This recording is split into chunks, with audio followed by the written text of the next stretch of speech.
Dollar. Dirt and money, no soul. Had to go and get it, ain't no time to kick it. Got a stack and flip for my foes. Dollar. Please tell me you can hear me. Don't turn your back and don't neglect me. Just let me know if you need me. Dollar. Let me watch out for my partners. Keep my money long, get my team strong. Let me run away from my problems. Yo, what's good, original crew, man? We're back. Hey, man, we're back on the channel. We got another Just All Lounge today. You already seen the title, didn't you? I seen the beginning. I don't read that fast.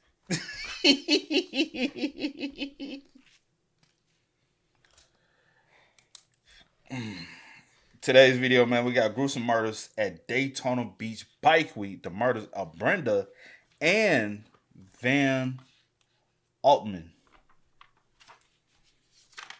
That'll work. Okay. You're making a lot of noise. I'm sorry, y'all, if I'm making a lot of noise. With that booklet of yours. I did that on purpose.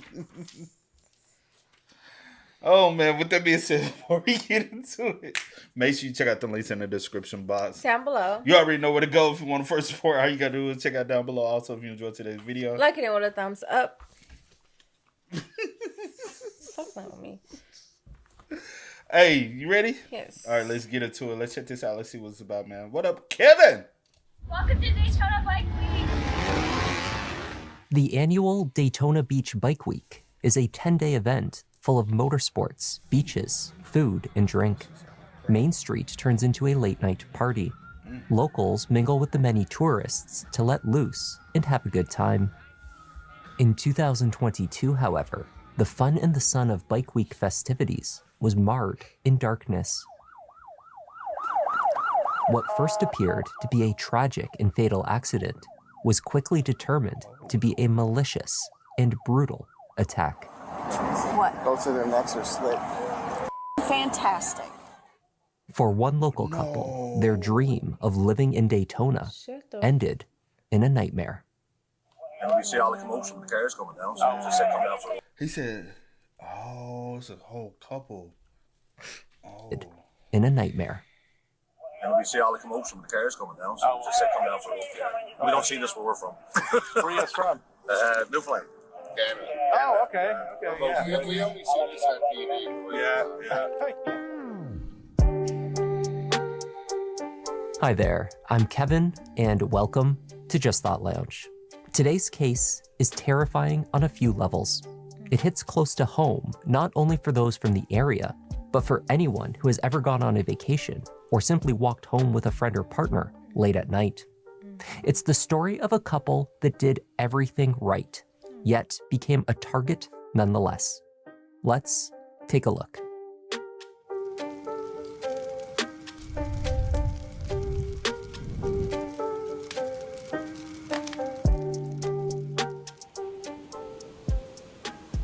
Daytona Beach, Florida is famous for its beaches and motorsports.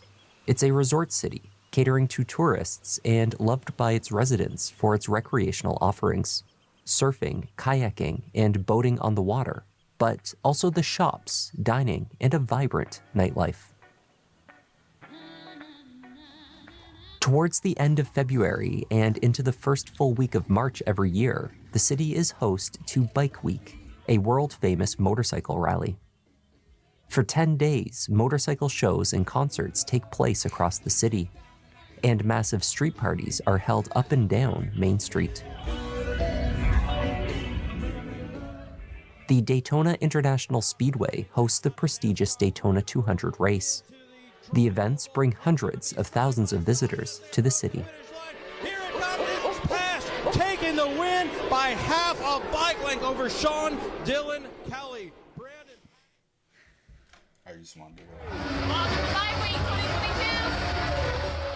2022. Bike Week in March 2022 began as many others had before it, with music, sunshine, and motorcycles. In the early morning hours of Sunday, March 6th, however, a horrific discovery was made by a young couple on a quiet residential street, just minutes from the festivities on Main Street. Two people possibly dead. Either one of them are moving. There's a puddle of blood.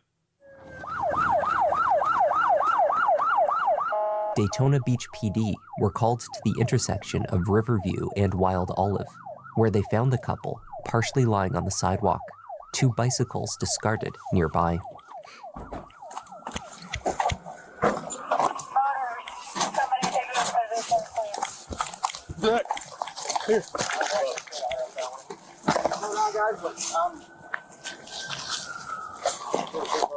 Okay, let's not walk all through Okay, this, okay. but somebody check their pulses, please. Here, I got gloves. Hang on, listen. I need Riverview shut off where I'm at. I need Riverview at A1A shut down, please. Did you guys see what happened? Okay, do you mind just stay right there? EMTs arrived shortly after the first handful of officers. Unfortunately, there was no help to be offered. The yet unidentified couple had already passed. The scene on the side of the road stretched from where their bikes sat on the sidewalk, down a few meters and onto the lawn of a neighboring house. The man was found lying face down on his chest, while his partner was lying face up on her back in a grassy area next to the sidewalk. Personal items were strewn about. A purse, a pair of glasses. Responders spotted a large clump of hair near the bikes. There's hair there. It was not immediately clear what had caused their deaths. A vehicle accident, perhaps, or maybe a violent attack. There was blood. It was speculated that the trail left from the sidewalk to where the bikers were found was created by a third party, dragging them into place. Listen, there's no... Look, don't walk. Come here. Come on. Come here. Scene stage, possibly? But who would stage a scene like that? Like, right here? And how nobody seen nothing in a residential... Get out of that. Get out of it. It's 2 in the morning. Yeah, but still. We don't even... Well, this is 2. We don't know when it actually happened. Could have been 1. But Could have been midnight.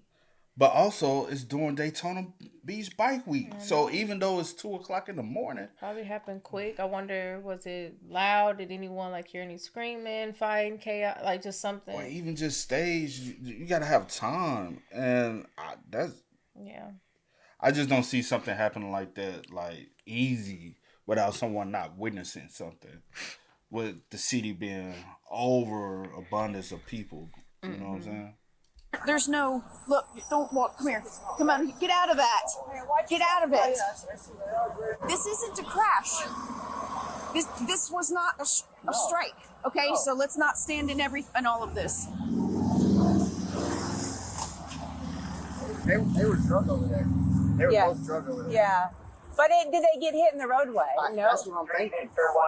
Yeah, this isn't a car crash. This is not a hit and run. You don't think so? No, their bicycles are not struck by a car. Yeah. I'm sorry, His body just Mary 24. to me. I mean, I would be shocked if this ends up being a crash. I'll put it back on it. Thank you. So please Evidence don't at the treat it as scene such. began to paint a picture as investigators arrived, Go ahead, and yeah. officers carefully began approaching the couple and assessing what they could see through the darkness.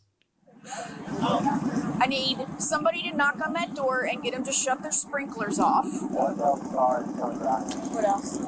I need the doors knocked on to find cameras.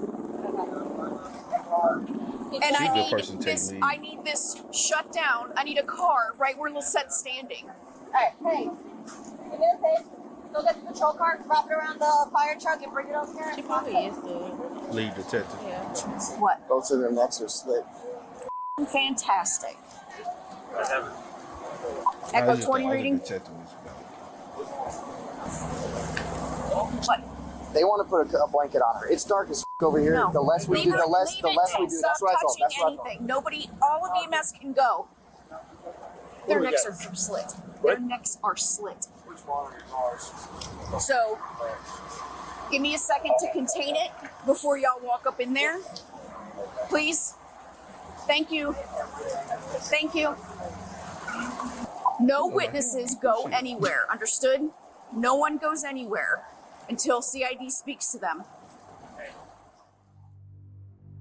There were a collection of witnesses lingering around the crime scene, all instructed to stay in case they happened to have seen something of interest to investigators. No one had witnessed the attack itself.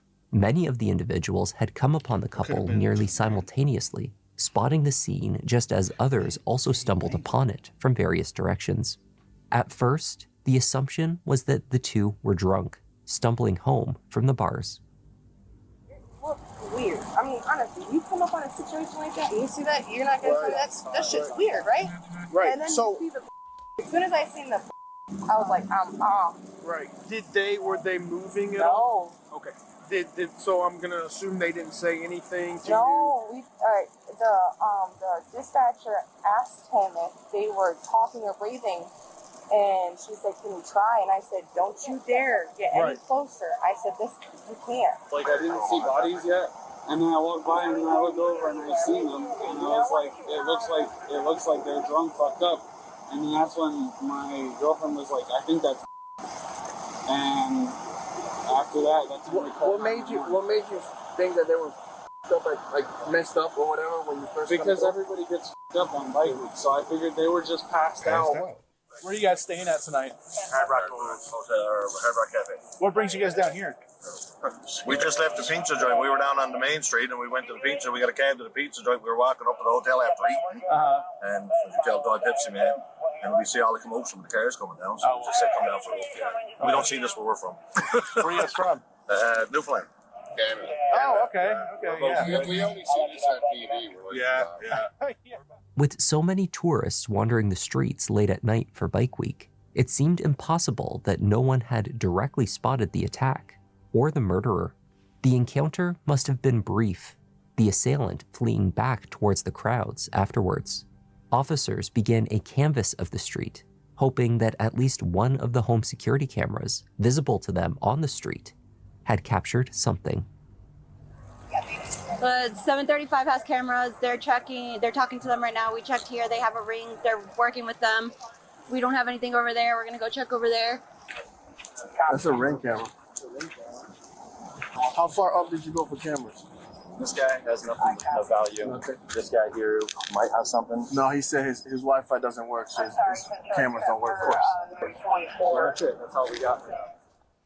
There were cameras visible on nearly every home. Why you say of course? Like I just repeated what he said. Of course. I'm like, of course. It's always like that. You but got. Also, let's say something happened out in front of us. Our camera's not always rolling though.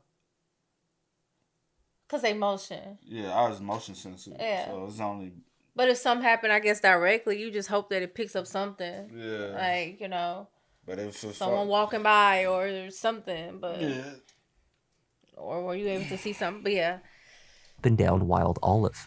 Only a few were operational, and only a few of those had angles to capture the street.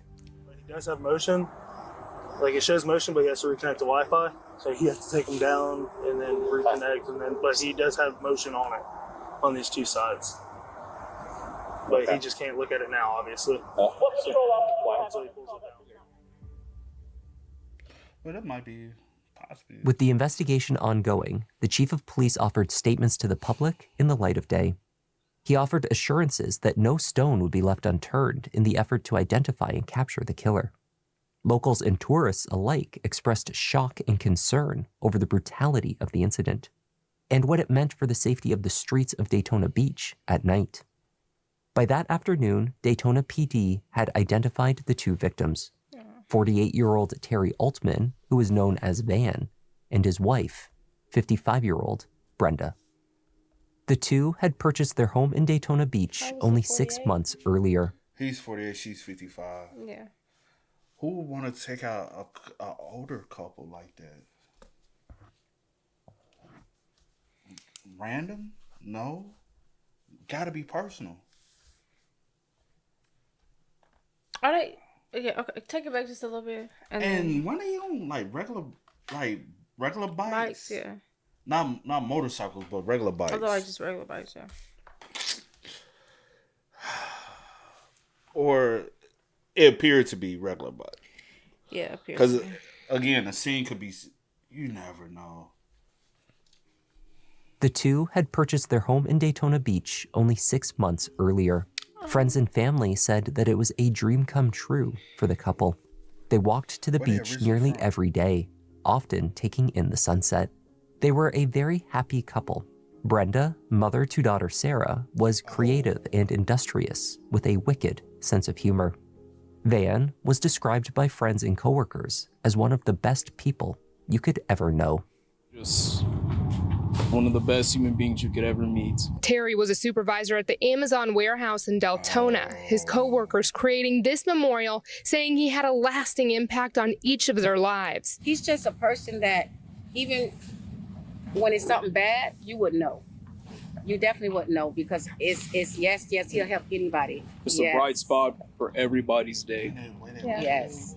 So it was just sad that he had to go out like that. That's so sad, bro. That sounds personal rage, bro. On Saturday, March 5th, the couple spent the night out at the street parties on Main Street. At 10:30 that night, Brenda posted a photo on Facebook of the two enjoying their evening. Though not far from home, after having a couple of drinks, they chose to travel by bicycle. When they were found dead at roughly 2 a.m., the Altmans had made it most of the way. They were only a mile away from home. Wow. That night, officers were able to view footage that would prove pivotal to unraveling the case. An initial sighting of a man was first captured at 12:09 a.m., walking east on the south side of Seabreeze Boulevard, near Grandview Avenue. The next sighting was near the scene. Home security footage on North Wild Olive Avenue showed the man meandering southbound on the same block where the murders occurred. 2 minutes later, Brenda and Van were recorded on the same camera walking their bicycles northbound toward their home. Approximately 20 seconds after the Altmans passed, the suspicious man was seen walking quickly in the same northbound direction as the couple. The change in the man's pace was curious. Now, moving faster than in the previous footage, he appeared to be actively catching up to the couple. At 1:15, the camera captured the lone male suspect walking southbound again, leaving the area approximately 15 minutes after he was seen following the Altmans. Investigators believed the couple were brutally attacked just after 1 a.m. They were discovered roughly 45 minutes later. This ain't normal, bro. Or it appears to be random as of now. Yeah. Get more information.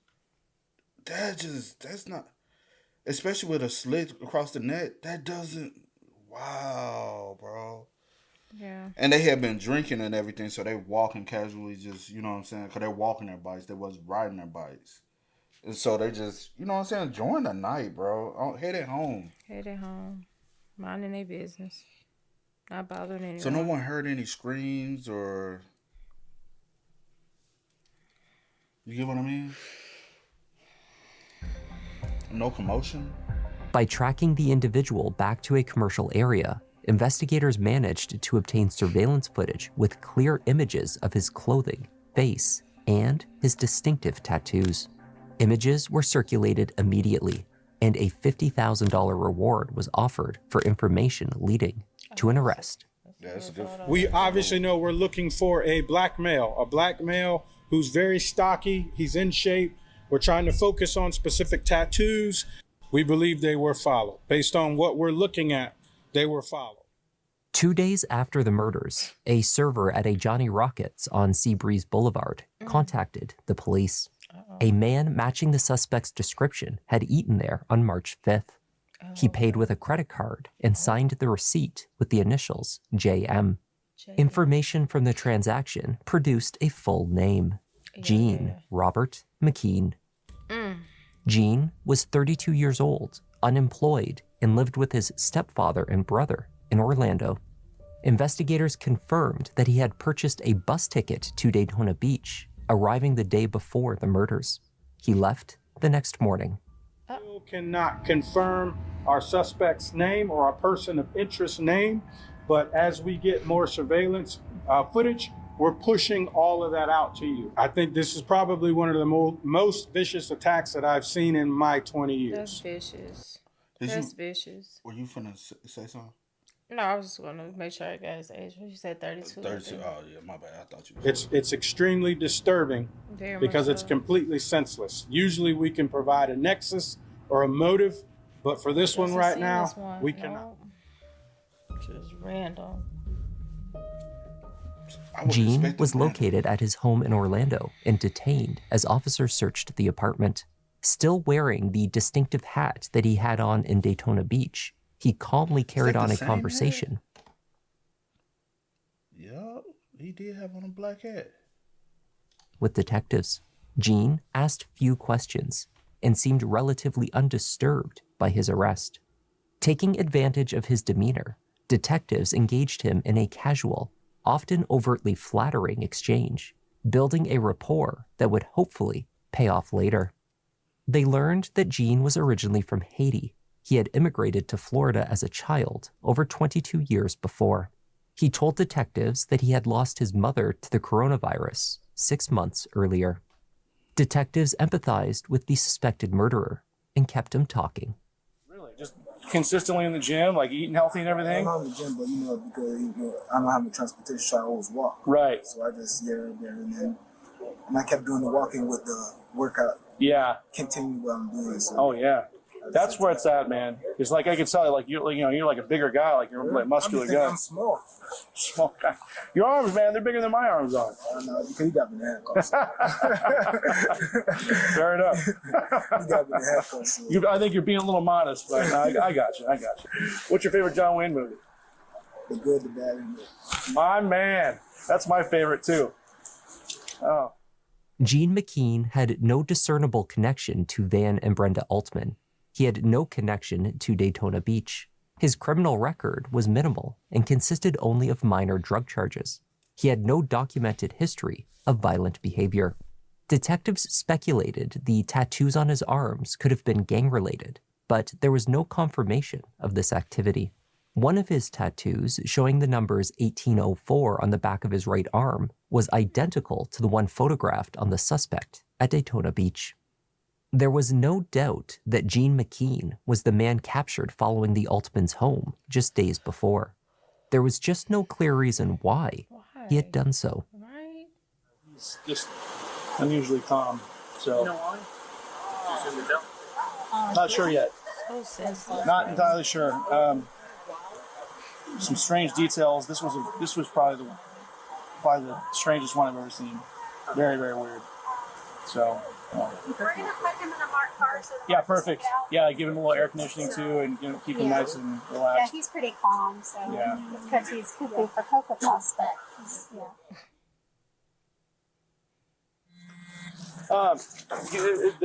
who do you live here with? My stepdad, my dad. Your dad. Who else? And my brother. What's your brother's name? Gene McKean. Okay. All right. How long have you guys lived here for? Probably like a year. Probably going on a year. Gotcha. Yeah. Gotcha. Have you always lived with your brother? Yeah. Okay. Is he? Do you have any idea why we're here at all? Yeah. The gym just texted us about a homicide. Who did? The gym. That was the job I work at. They text you about a homicide? Yeah. They said if you see this client, if you see this person, then I was like, this is my brother. And it was like, wow. I was like, wow, okay. I noticed he got some gang tattoos on his arm. Like, is he ever involved in any kind of gang? No, he just has that because when we were growing up, because you know how they used to be like, you know, the growing up stuff, but he never been no gang stuff. Like, okay. You know, no, he's not that. He acts like, you know, when we're growing up, we think we're somebody, but we're not. I got you know, yeah. Gene's brother explained that following the loss of their mother, it had been a difficult time for the family. He was shocked that Gene was the suspect in a murder investigation and did not believe he was violent. Ever gotten in any kind of fights before or anything like that? Or like, is he... Okay. Does he ever carry around any kind of weapons or anything? Well, yeah, when he I've been seeing him carry a little dagger just to protect himself when he's walking down the street. He rides his bike. Gotcha. Yeah. Okay. What kind of, like, when you say a dagger, like, what do you mean? I don't know, like little swords, I guess. I don't know. Like a little one? How big do you think it is? I don't know how big it is. I'm just saying, like, I guess, like, I know you carrying weapons with you, like, to protect yourself in the streets because you ride at night and you'll bike at night and stuff. Oh yeah, absolutely. No, it can be dangerous, especially around here. So, do you think he's got like some kind of like mental issues? Does he? Probably. Okay. Yeah. Like, does he ever like when growing up? Was he ever like violent or anything? Angry at all? Or? Nah, he was probably angry at my mom. Remember him and my mom always getting arguments, but he was never angry at people. People like him. Okay. But yeah. He seems like a pretty likable guy, just kind of soft spoken, and everything. Yeah. So. That's why I'm like, damn.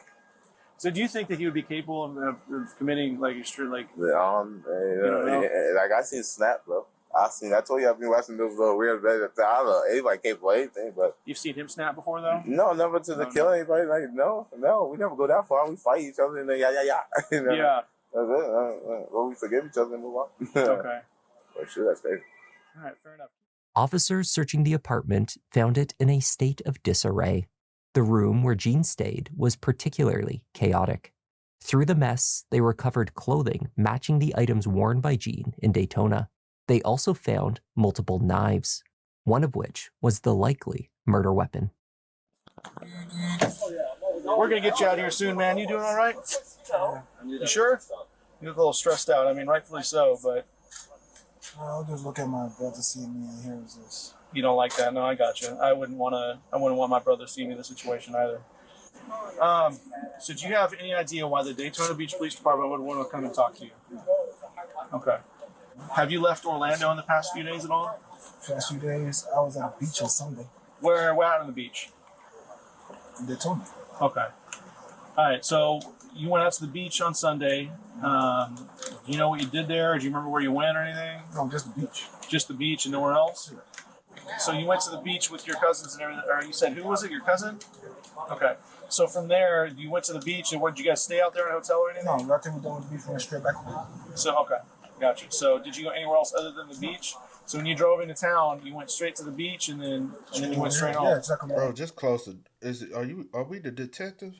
All right, let's take him down to, you know what I'm saying, precinct, let Mirandize him. Let's just... Like a little day, like family day, just go to the beach. Okay. So did you go walking around ever by yourself at all? No, never by yourself. What if I told you that I know that you didn't just go to the beach? What's that? We know you didn't just go to the beach. Okay, we have proof that you didn't go to the beach. Okay, and you need to come out and you need to be honest with it, because right now you're lying, and what you're doing is you're backing yourself into a corner. You see what I'm saying? Why am I lying? We know that you didn't go to the beach. We know you went other places other than the beach. Okay. Gene was shown a still image of himself taken near the crime scene on the night of the murder. After that, he fell silent. That's you. We know where you were. Listen, man. You gotta be honest with me, okay?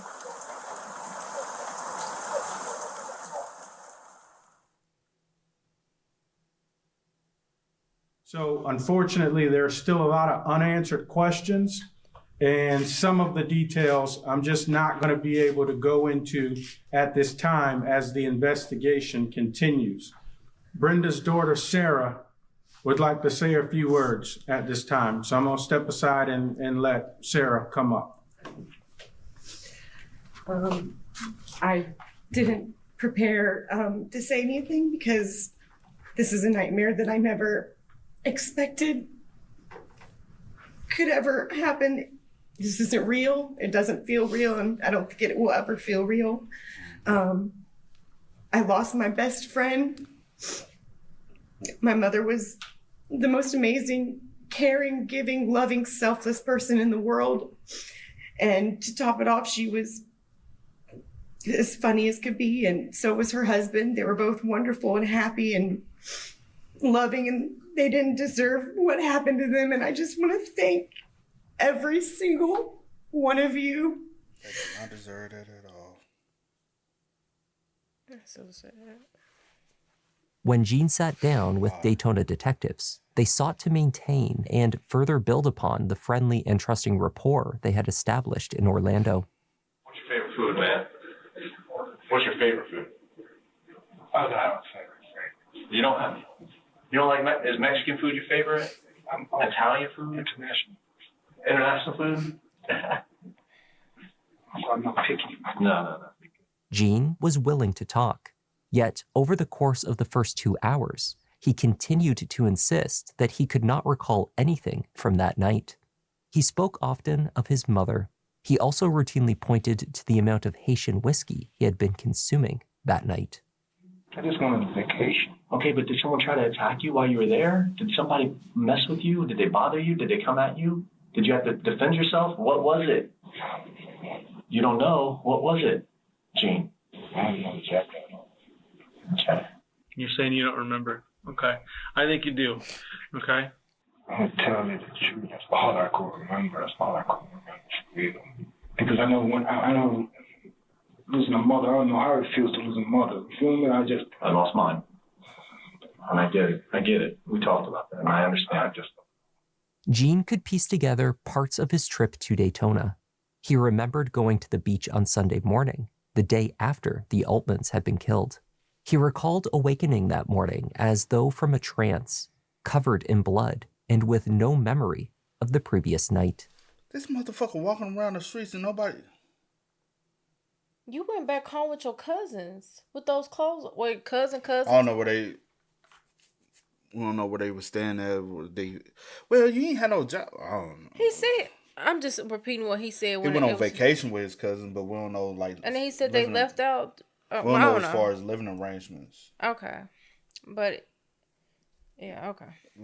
All that would be an assumption. Yeah. So. I don't know. He just said... He's asked him. He said, we went to the beach and then we went back home. So, I don't know. But anyway, you was around other people. What I'm saying is they say he woke up the next morning, went to the beach. That was the morning afterwards. Okay. So what I'm saying is... You left, you was walking from the crime scene with all the blood on you. And no one noticed. And no one noticed. So where were you staying at? Now, that is a valid question. Where were you staying at? Were you staying with your cousins? Were y'all staying at an Airbnb when you came in the house? Like, or even out in the community, I know you passed by somebody. Nobody saw anything? Because he had white pants. He would have had blood all over his pants. Mm-hmm. Do you think that's you? Is that you? Yes. Of course it is. Where's your pants and boots at that you got rid of? Where are they? Because you woke up with them. That's what I'm saying. Where are they? Where are they? I don't know. When you woke up from this trance, did you realize that you had blood all over you? No, I just woke up. What did you do? What did you think when you had all this blood on your pants? No, for real. I just woke it's like you just woke up. I just woke up. You just see what you have on you, and you just find out where you at, and you just make a call. Where did you? You said you didn't stay anywhere. I didn't. I know. You made a phone call. Yeah. What was the person's name that you called? Daft. And who's Daft to you? That's my cousin. Is that a female or male? That's a female. An hour into the interview, Gene was left alone in the room. Oh my goodness, Lord.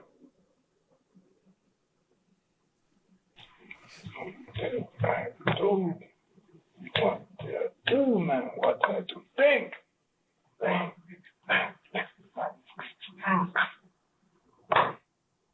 What did I do? Can you explain what did I do, bro? What did I do? Gene's memory began to return. He recalled passing the Altmans on the street. He said he was drunk, stressed, and that something undefinable pulled him towards the couple. But it's a depressant. Alcohol is a depressant. It changes your mood, sometimes for the worse. It was like this. Like they passed by. You know, I was like, does he really not remember, or he trying to suppress it from his memory? But obviously, you remember everything. But I really feel like he was trying to see, what all do you know? Mm. That's you like, can you tell me what did I do? Mm-hmm. What do you know before I open up and tell everything? They know. You know what I'm saying? Or they can piece together. You're like, damn, I might as well just come clean because ain't no way for me, you know? Like this. Like they passed by. Mm-hmm. after this kind of started, like I was ready to go. Like I was tired, like fatigued. Right. And then I knew you saw me pause. Right. That's why I feel like something is pulling you. I knew because I walked to the whole thing. Yeah. So, especially I was very stressing from everything, from your whole life. Did you maybe hit him first, and then once he fell down, then you started attacking her, or do you think that maybe did you push him? Did you hit him? Did you maybe you started attacking him first?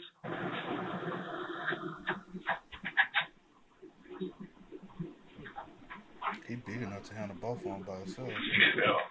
Do you remember how he fell? He was drunk too. Okay.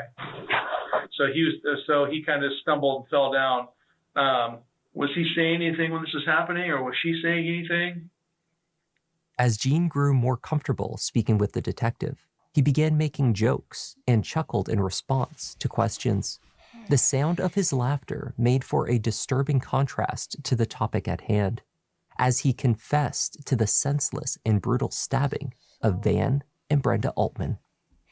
Did you tell Daff what happened? Or have you told anybody what happened up until now? Yeah. After she said beach, I said, okay. Yeah.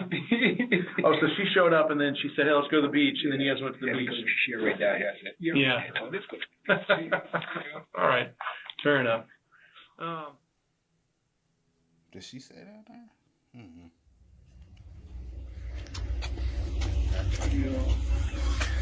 Mr. Massan, is there anything you'd like to say?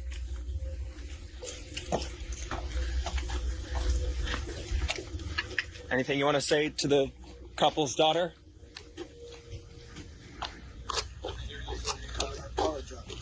You apologize? Excuse me. Did your couple say anything to you?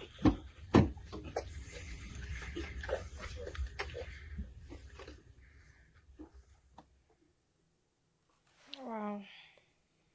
Gene Robert McKean underwent a series of competency hearings throughout 2023 to determine if he was mentally fit to stand trial. Beginning in February, he was deemed mentally incompetent and involuntarily committed to a state psychiatric facility. Numerous experts evaluated Gene. His defense presented brain scans, which experts testified showed severe signs of trauma, impacting his emotions, memory, and thought process. Gene claimed to experience auditory and visual hallucinations and expressed disordered thought patterns. He also alleged to have been the victim of physical and emotional abuse as a child at the hands of his now deceased mother. He was diagnosed with schizophrenia, sometimes accompanied by mania, PTSD, and childhood trauma. I also wonder, like, the conditions of the home play into a factor of his mental evaluation. You know what I'm saying? Because he's just living in that, and that's very disarray. You know what I'm saying? So, yeah. Cause I was wondering, I was like, how can one live? But Yeah. So Mr. McKean has symptoms of a thought disorder that includes thought disorganization, confusion, and also auditory hallucinations, visual hallucinations that qualify him for schizophrenia. So schizophrenia spectrum disorder. In addition, he has symptoms of mood instability. In November of 2023, state psychologists testified that Gene may have been malingering. They believed he was exaggerating his symptoms and otherwise overstating the extent of his mental health problems. As such, they intended to seek the death penalty. At that time, he was finally deemed mentally competent. In May 2025, Gene McKean entered a no-contest plea to 2 charges of first-degree murder. He was sentenced to life in prison without the possibility of parole. Wow. My best friend, my creator, my mother, the one person in the world who had unconditional love for me, was ripped away from me, and That breaks my heart. nothing will ever fix it. Justice will never really truly be served because her nor Van can be brought back, and that's not fair. We've all suffered so much, and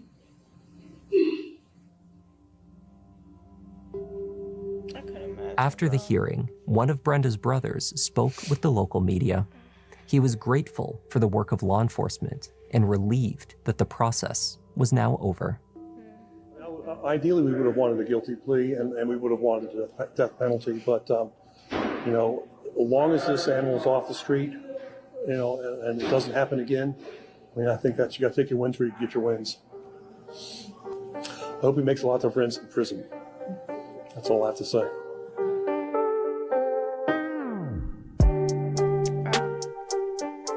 And that was the tragic case of Terry Van Altman and Brenda Altman. Thank you for joining me. Yeah, that was terrible, bro. So terrible.